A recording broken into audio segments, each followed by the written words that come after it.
দ্বিতীয়তে আপোনালোকে জানে যে আমাৰ যিখন বিটিআৰ চুক্তি হৈছিল এই বিটিআৰ চুক্তিত আমাৰ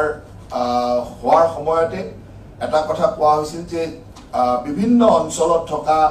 বড়ো অধ্যুষিত গাঁওসমূহ বিটিআৰত ইনক্লুড কৰা হ'ব আৰু যিখিনি অবড়ো বা মানে জেনেৰেল মানুহ থকা গাঁও সেইবিলাক এক্সক্লুড কৰা হ'ব এই ধৰণৰ এটা বিটিআৰ চুক্তি এটা দফা আছিল সেই সময়ত আমাৰ মাননীয় মুখ্যমন্ত্ৰী ডাঙৰীয়াই 60খন গাঁও এই বিটিআৰত ইনক্লুড কৰা কথা কৈছিল আৰু সেই মৰ্মে আজিৰ কেবিনেটে 41খন গাঁও বিটিআৰত অন্তৰ্ভুক্তিৰ কাৰণে অনুমোদন দিয়ে এই 41খন গাঁও বিভিন্ন অঞ্চলত থকা সম্পূৰ্ণ মানে বড়ো বসতি প্ৰধান বা বড়ো অধ্যুষিত গাঁও এই গাঁওসমূহ আজিৰ কেবিনেটে বিটিআৰত অন্তৰ্ভুক্তি কৰাৰ কাৰণে অনুমোদন দিয়ে আৰু বাকি যি 60খনৰ কথা কোৱাইছিল বাকিখিনি পিছলৈকে আলোচনা কৰি পিছলৈকে দিয়া হ'ব আৰু আজি এই 41খন গাঁও অন্তৰ্ভুক্তিৰ কথাটো কেবিনেটে অনুমোদন দিয়ে ইয়াত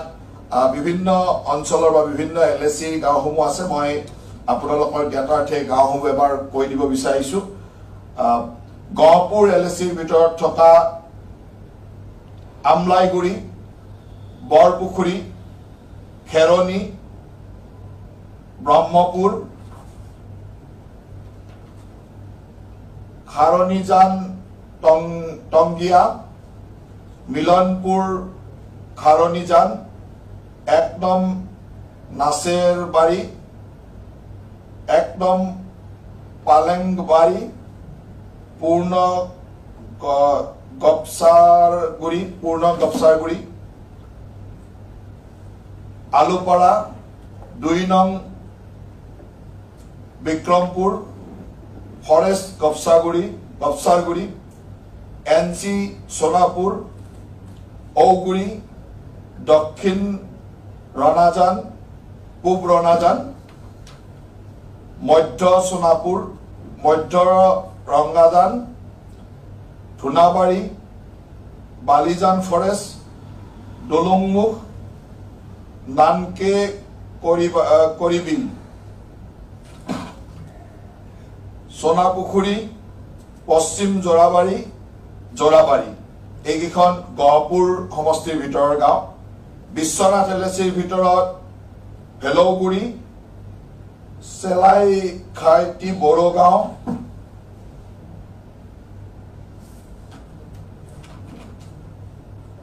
জয়চিধিনী বড়গৰীয়া ডিনিং পুখুৰী জয়চিধিনী হল্লগৰীয়া আৰালিং লগা ছটাই 9 মাইল চাপাই ৰৌমাৰী পথাৰ চাপাই জৰগাঁও বাতাসীপুৰ শান্তিপুৰ শিৱপুৰ অন্থাইবাৰী হাইলাংগুৰি আংমাওপুৰ আংসুমাই এই 41খন গাঁও গতিকে এই 41খন গাঁও আজি কেবিনেটে সিদ্ধান্ত গ্ৰহণ কৰিছে এই 41খন গাঁও নতুনকৈ বিটিআৰত অন্তৰ্ভুক্ত হ'ব